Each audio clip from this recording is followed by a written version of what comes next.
એક દિવસ આ નાના બીજમાંથી છોડ થશે, પછી એ મોટું ઝાડ થશે અને પછી એની ઉપર મસ્ત મીઠા ફળ લાગશે. એક નાનકડા બીજને મોટું ઝાડ થવું હોય તો એની કેટલી બધી કાળજી રાખવી પડે.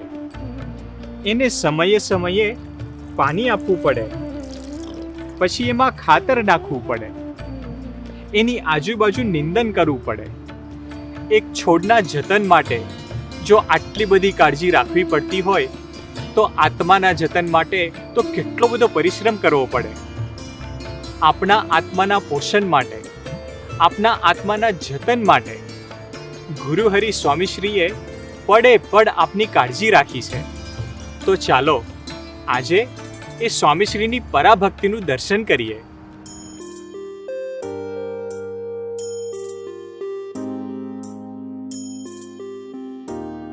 ગુરુહરિ સ્વામીશ્રી એમના યોગમાં આવનાર નાના બાળકોથી લઈને મોટા વડીલો સુધી સૌની કાળજી રાખતા.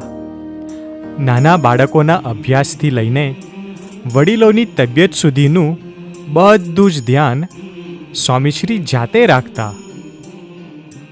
સ્વામીશ્રીના જીવનની દરેક પળ એમના નાના મોટા સૌ ભક્તોના ઉત્થાન માટેની જ હતી.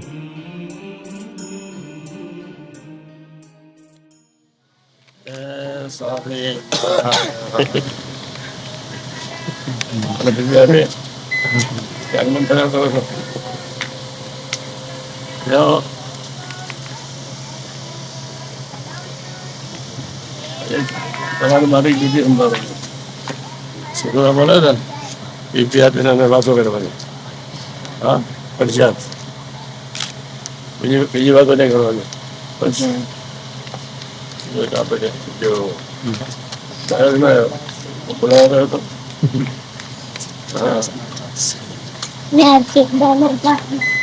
આ લોકો ભેગા થઈ ગયા બધા, આપણે કામ સમજા લેવાનું. 1 મિનિટ બગાડવાની નહીં.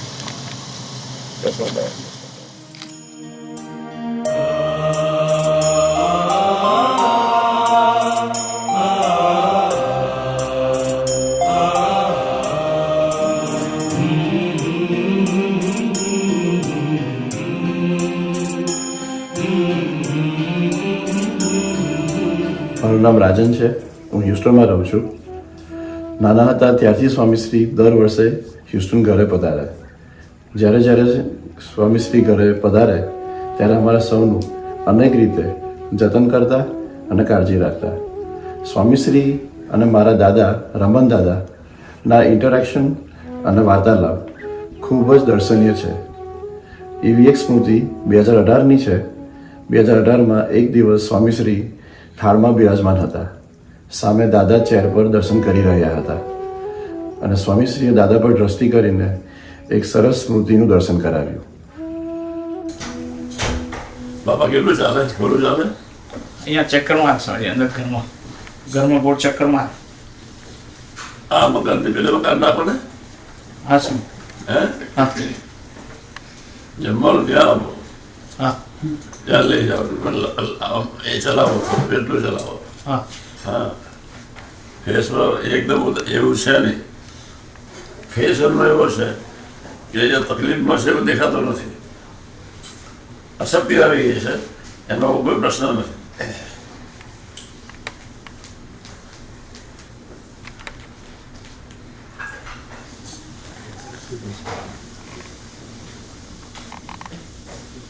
આપણે 15 દિવસ મહિનો મારી સાથે અમારી સાથે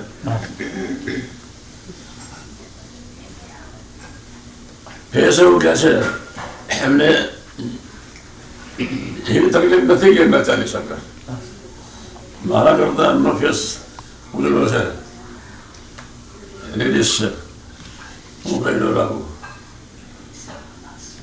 એટલે એ કામ કરી શકે એવી પોઝિશન કરી. આ સ્મૃતિમાં સ્વામીજીએ સામેથી રમણદાદાની હેલ્થ અને વોકિંગનું પૂછાવ્યું. એનું કારણ એ કે એમને વર્ષો પહેલાં સ્ટ્રોક આવ્યો હતો, જેનાથી એમને વોકિંગમાં તકલીફ રહેતી અને હેલ્થમાં પ્રોબ્લેમ્સ રહેતા. એટલે સ્વામીશ્રી જ્યારે પણ હ્યુસ્ટન પધારે ત્યારે રમણ દાદાની હેલ્થ અને ફિટનેસની કાયમ કાળજી રાખતા. જો રમણ દાદા આજુબાજુ ના હોય તો મારા મોટા મામા હર્ષદ મામા, મારા નાના મામા ભરત મામા અને મારા ફાધર સનતભાઈ એમને રમણ દાદાની હેલ્થનું પૂછે. એક વખતે ભરત મામાને સ્વામીજીએ બોલાવીને એમના ખભા પર 2 હાથ મૂકીને રમણ દાદા માટે પગની 4 એક્સરસાઇઝ પોતે કરીને બતાવી અને પછી ભરત મામાને કીધું કે આ એક્સરસાઇઝ રમણ દાદાને તમારે રોજે કરાવી. એવી જ રીતે હર્ષદ મામાને એક વખતે સ્વામીજીએ બોલાવીને કીધું કે રમણ દાદાને રોજે વોકિંગ કરાવો, આ સ્ટ્રીટની અંદર 2 આંટા મરાવવા.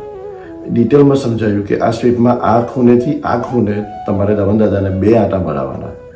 એવી જ રીતે મારા ફાધરને વાત કરી કે જો જરૂર પડે તો તમારી સાથે વોકિંગ કરવા જવું. સ્વામીજી તો આધ્યાત્મિક પુરુષ છે. આટલા બધા બિઝી સ્કેડ્યુલ હોવા છતાં પણ આટલા લાખો હરિભક્તોને મળે છે તો પણ આવી નાની નાની વાતમાં ભક્તોનું જતન અને કાળજી રાખવાનું ચૂક્યા નહીં.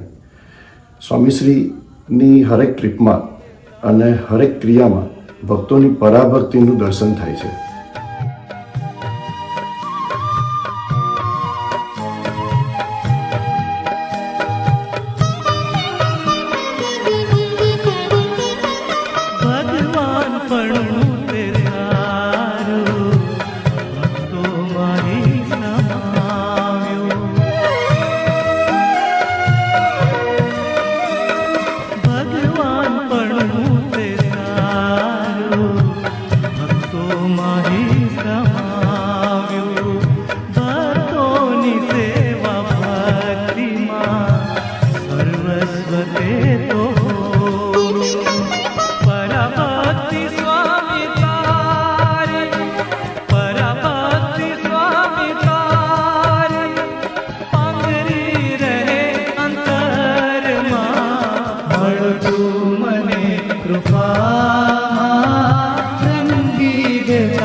જેમ કોઈ પણ મા બાપને પોતાના દીકરાને સેટ કરવાની ચિંતા હોય, એમ જ ગુરુહરિ સ્વામીશ્રી પણ પોતાના યોગમાં આવનાર સૌ ભક્તોને લૌકિક રીતે અને અલૌકિક રીતે સેટ કરવાના વિચારમાં જ રહેતા. આપણે વ્યવહારિક અને આધ્યાત્મિક રીતે પરમ સુખી થઈએ તે માટેની કાળજી સ્વામીશ્રી નિરંતર રાખતા. સ્વામીજીએ નાનપણથી જ મારું ખૂબ ધ્યાન રાખ્યું છે. 2003માં જ્યારે હું 9 વર્ષનો હતો ત્યારે સ્વામીજી બોમ્બે અમારા ઘરે પધાર્યા હતા. ત્યારે પ્રથમ વખત સ્વામીજી એવું કહ્યું કે તારે તો અમેરિકા કમ્પ્યુટર સાયન્સમાં માસ્ટર્સ કરવા જવાનું છે. હું તો 4થા ધોરણમાં હતો. મને તો કંઈ સૂઝ પડે નહીં, પણ સ્વામીજીએ ત્યાં છોડ્યું નહીં. 4 વર્ષ રહીને સ્વામીજીએ ફરી પાછું કહ્યું કે તારે તો અમેરિકા માસ્ટર્સ કરવા જવાનું છે. 2015માં જ્યારે મારું બેચલર્સ પૂરું થવા આવ્યું હતું અને માસ્ટર્સનું એપ્લિકેશન ચાલુ હતું ત્યારે સ્વામીજીએ સામેથી એપ્લિકેશનની લિસ્ટ મંગાવી અને મારા યુનિવર્સિટીનું સિલેક્શન કર્યું, યુનિવર્સિટી ઓફ હ્યુસ્ટન. પછી હું હ્યુસ્ટન માસ્ટર્સ કરવા આવ્યો. 2018માં સ્વામીજીની કૃપાથી મારું માસ્ટર્સ પૂરું થયું. એ જ વિચરણમાં અંકિતભાઈ અને પ્રાણેશભાઈના ઘરે મને અને મારા ફાધરને સ્વામીજીના દર્શન થયા અને સ્વામીજીએ એ સભામાં અમને પૂછ્યું,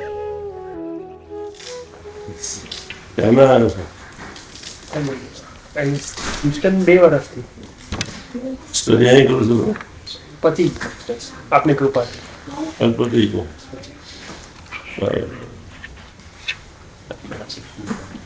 હવે પછી જાય સેટ થવા લઈ સેટ થવાના આપની જે ઈચ્છા હોય.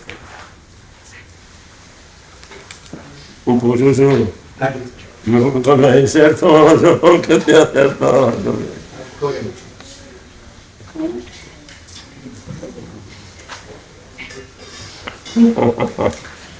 નક્કી કરવું છે તું નક્કી કરી નથી કરતો કે મારે અને ક્યાં વધારે ગમે અહીંયા કે બોમ્બે કે એ હશે પછી આપણે પછી હું તને સમજાવીશ કે મને ક્યાં વધારે ગમે એટલે આપણે ચર્ચા કરીશું. હા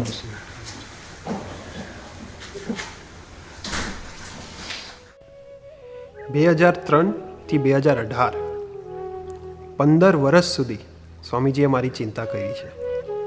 કેવું સરસ અભ્યાસ કરું. અભ્યાસ પત્યા બાદ એનાથી આગળ સ્વામીજીએ એ ચિંતા કરી કેવું સરસ રીતે સેટ થાવ અને સુખી થાવ. આ જીવન મને કોઈ બી તકલીફ ના પડે એની ચિંતા સ્વામીજીએ કરી છે. એક પેરેન્ટ તરીકે બધી જ જવાબદારી સ્વામીજીએ પડે પડ નિભાવી છે. તો સ્વામીજીએ આપણું સૌનું લૌકિક જતન તો કર્યું જ છે, પણ એનાથી વિશેષ આપણા સૌનું આધ્યાત્મિક જતન પણ કર્યું છે.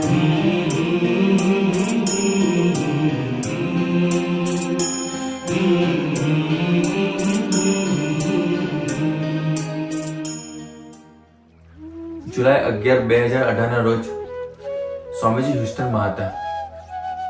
ત્યારે એમને દર્શન કરવાની તક મળી હતી. ત્યારે મેં સ્વામીજીને એક નાની પ્રાર્થના કરી કે સ્વામી, સત્સંગમાં ઉમંગ રહેતો નથી, ઓછો થઈ જાય છે. ત્યારે સ્વામીજી મારા આત્માનું જતન કરતા મને આ જીવન કામ લાગે એવું ભાથું આપ્યું. આપી દઉં સંપાદન તો જો મંદિર સેવા અને યુવા પ્રવૃત્તિ આને બેટા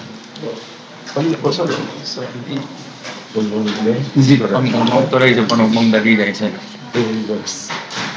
વાર્તા બહુ ઓછી છે એટલે પ્રાર્થના કરું વાર્તામાં થોડું જ્ઞાન વધારે.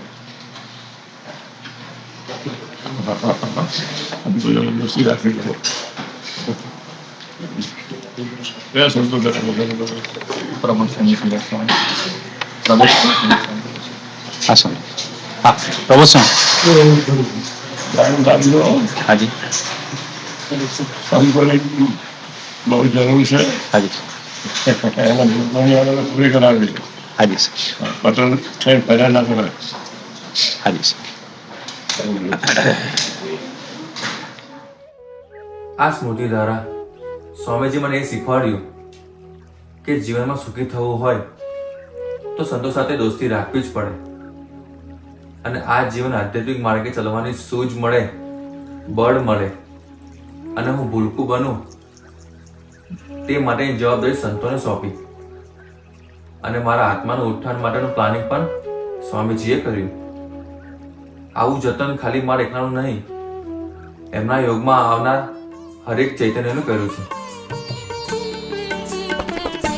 વાત્સલ્ય ધોધમાં સહુને ઝબોળ્યા, ગોદમાં સમાવ્યા, પ્રેમ હુંફ અર્પ્યા.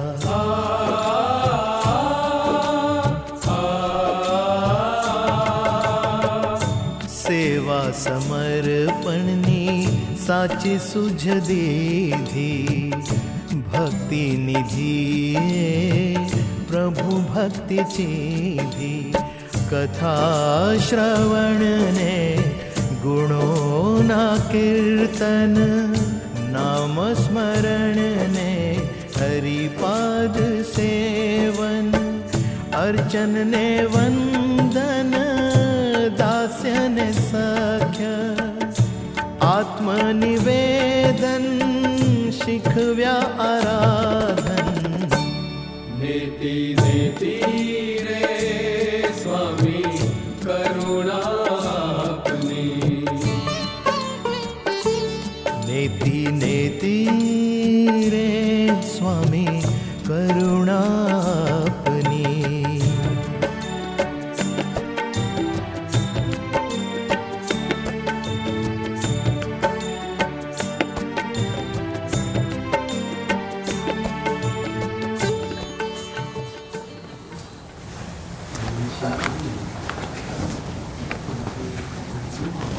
આપણે લીમડા રોપવાળા છે હરિદ્વારમાં લીમડા ઓછા થઈ ગયા. હા, જૈન પહેલું કામ આ કર્યા. અહીં જ્યારે બધા ઝાડ જોઈને મને એટલી બધી ઈર્ષ્યા આવે, ઝાડ જોઉં હરિદ્વાર યાદ આવે. કેટલા બધા સંપીન ઊભા છે. એટલે આપણે જૈન તરત જય સ્વામીના આગળ પાછળ જય સ્વામી રોડ પર ને જ્યાં ટાઈમ મળે જ્યાં જમે પેલા બેચારી ભાષો બધે લીમડા રૂપિયા આવે છે. આપણે બસ કોઈક આવે ને તો લીમડા વન જોવે, બાપ રે બાપ રે બાપ, પાગલ થઈ જવો જોઈએ. એ આપણી બેની જ જવાબદારી છે. લીમડા માટે કોઈ સંકલ્પ ઉઠશે જ નહીં. શરીર બધા નિર્વિકલ્પ સમાધિનું સુખમાં આનંદ માને છે, એટલે બીજાને નહીં બોલી શકે. આપણે તો હરિભક્તો માટે લીમડા રોપવા દેવા છે. આવવાનું મન થાય. ઘણા લીમડા જતા રહ્યા છે.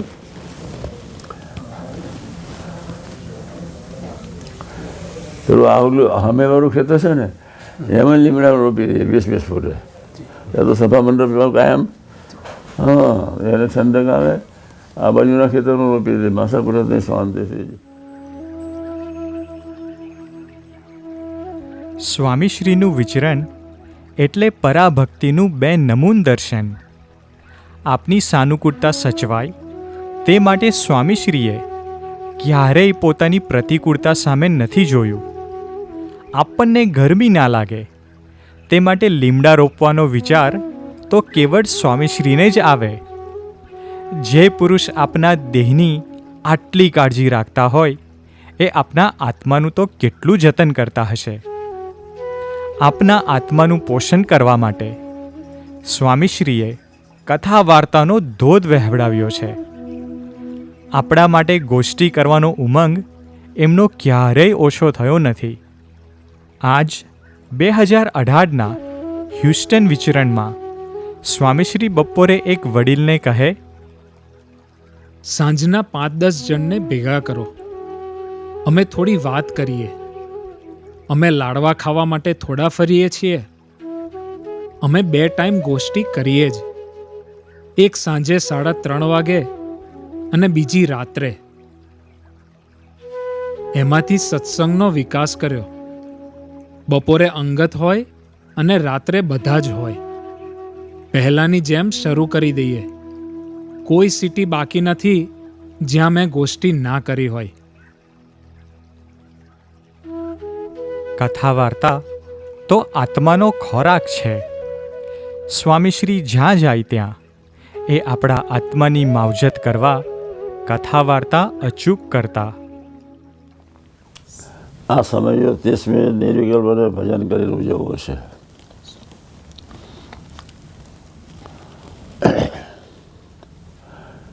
જીવન એવું જીવીએ, પ્રભુને માથે પડીને જીવીએ. હુંવાટા વગર જીવીએ, ડોર અને દમ વગર જીવીએ. તુહીના પુકાર સાથે જીવીએ. પ્રભુનું જ ધાર્યું થાય છે, બાપાનું જ ધાર્યું થાય છે, એવા ભાવથી જીવીએ. દરેક કામમાં નિમિત્ત થવાનું છે. ગૃહસ્થ હોય કે ત્યાગી, ભગવાન સ્વામિનારાયણ આપણી પાસે અપેક્ષા રાખે છે, નિમિત્ત થાવ. હું શબ્દને હવે ઝીરો કરી દેવો છે. હું સમજુ છું, ડાયો છું, વ્યવસ્થિત છું, મેં આ કર્યું, મારા સિવાય થાત નહીં ને અનંત પ્રકારના માનથી દરેક વ્યક્તિ જીવે છે. નિષ્ઠા જેવી પાકી, જેની પાકી. વદનાથ પ્રથમ 27 સાંભળજો. 27 પહેલી લીટી સાંભળજો. વદનાથ પ્રથમ 27 પહેલી લીટી. જેની આવી સમજણ હોય તેના હૃદયને શ્રી ભગવાન સર્વ પ્રકારે નિવાસ કરીને રહે. જેની આવી નિષ્ઠા હોય, વતનામાં કયા પ્રમાણેની નિષ્ઠા, જેની આવી નિષ્ઠા હોય તેના હૃદયનો છે ભગવાન સર્વ પ્રકારે નિવાસ કરીને રહે. નિષ્ઠા એક અદભુત ચીજ છે. 37માં કહી દીધું 14 એટલે કામ પ્રમાણે એ જીવી શકશે, દાસના દાસ થઈને જીવી શકશે. મધ્ય 28-41 પ્રમાણે દાસના દાસ થઈ જીવી શકશે. અને જ્યાંની નિષ્ઠા પાકી હોય, પ્રથમ 62 જેતરપુર 4 અને 5 પ્રમાણે સર્વગુણ્ય રહિત વર્તી શકે. જ્યાંની નિષ્ઠા પાકી હોય તેનામાં 5 વર્તમાને યુક્ત જીવન, 5 વર્તમાને યુક્ત એવા સર્વ સુરત ભાવ એકતા, નિષ્કામ, નિર્માણ, નિર્લોભ, નિસ્વાર્થ, નિસ્નેહ એવા કલ્યાણકારી ગુણો સિદ્ધ થઈ જાય. જય સ્વામિનારાયણ. પણ બાપા એક જ સૂત્ર બોલ બોલ કરતા હતા, સમ સુરત ભાવ એકતા રાખવી, સમ સુરત. મેં તો બીજો શબ્દ સાંભળ્યો નથી. સમ સુરત ભાવ એકતા રાખવી. નાતી વખતે બોલે, કોઈ ભૂલ કરે તો બોલે, પ્રવચનમાં બોલે, અને સમ સુરત ભાવ એકતા રાખો, સમ સુરત એકતા રાખો. અને બીજું બોલતા પ્રસંગો થાય ત્યાં કરતા હતા ભગવાનને મારીને ભજન કરવું, પણ અભાવ ના લેવો. આ 2 સૂત્રો અખંડ હતા. કોઈના અભાવ ગુણમાં પડવાનું નહીં. અભાવ ગુણમાં પડે તો આપણું પુણ્ય 0 થઈ જાય. એટલે કોઈની માથા ગુણમાં પડ્યા સિવાય પોતાની જ દાઢી ઓલવ્યા કરવી એ યોગીમાનું બીજું સૂત્ર હતું. પહેલું સૂત્ર હતું સમ સુરત ભાવ એકતા.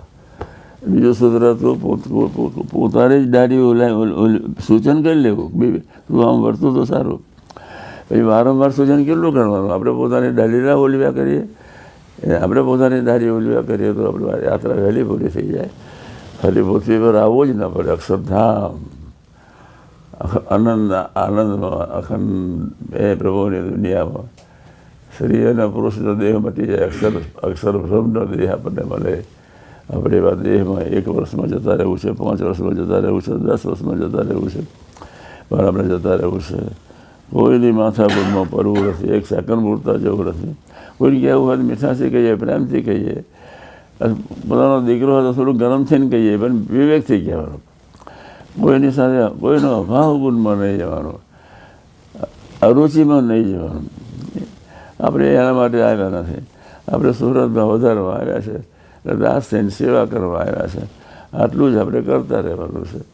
તો આજના શુભ મંગલકારી દિવસે અક્ષરથી અવની પર પધાર્યા મારા વાલા રે. આવ્યા રે હરિ સ્વામી આવ્યા રે. અક્ષરથી અવની પર પધાર્યા મારા વાલા રે. હરિ મારો ઝાલો હાથ રેજો મારી સાથો સાથ. હરિ મારો ઝાલો હાથ રેજો મારી સાથો સાથ.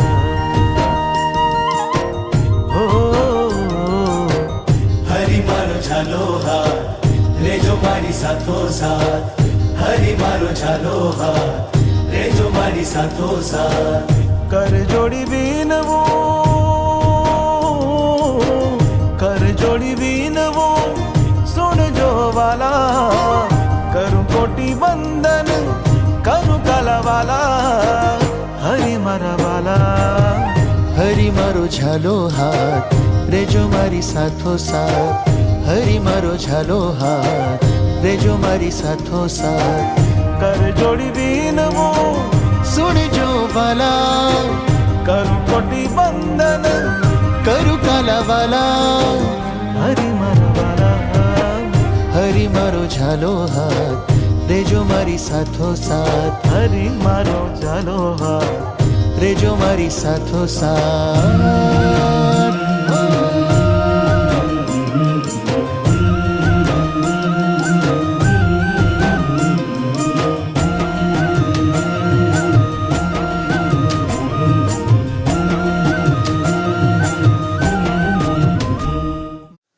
યુવકો બહુ સારા ડેવલપ થઈ રહ્યા છે. જી યુવા સમાજ સમજણ અદભુત પ્રાપ્ત કરી રહ્યો છે. બધે દેશ પ્રદેશ બધે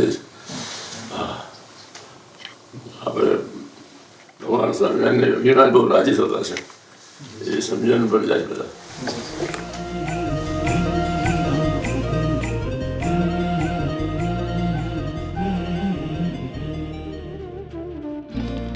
1985માં જ્યારે ગુરુહરિ સ્વામીશ્રી સૌ પ્રથમવાર આ પરદેશની ધરતી પર પધાર્યા ત્યારે આધ્યાત્મિક રીતે તો આ ધરતી સૂકા રણ જેવી જ હતી, પણ સ્વામીશ્રીએ એમાં આધ્યાત્મિકતાના બીજ રોપ્યા. વર્ષો વર્ષ આવીને સંસ્કારોનું સિંચન કર્યું. એના ફળ સ્વરૂપે આજે આત્મીયતાની સુવાસ પ્રસરે એવો એક સુંદર સમાજ તૈયાર થઈ ગયો છે.